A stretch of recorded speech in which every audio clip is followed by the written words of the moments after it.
উমর রাদিয়াল্লাহু তাআলা আনহু আমাদের শিখিয়ে গেছেন ইবাদতের আগে নিজের নিয়ত যাচাই করা কতটা জরুরি।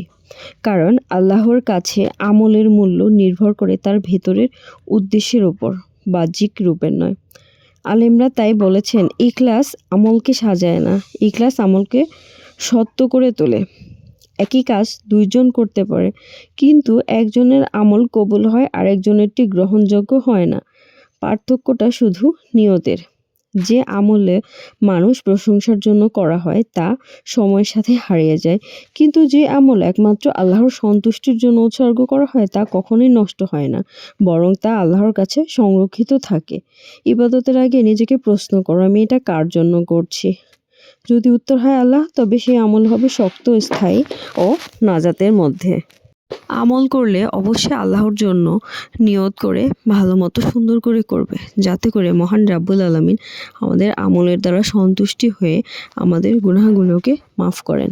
আর তিনিই তো রহমানুর রহিম, তিনি তো রাব্বুল আলামিন, তিনিই তো গাফুরুর রহিম। আমিন সুম্মা আমিন।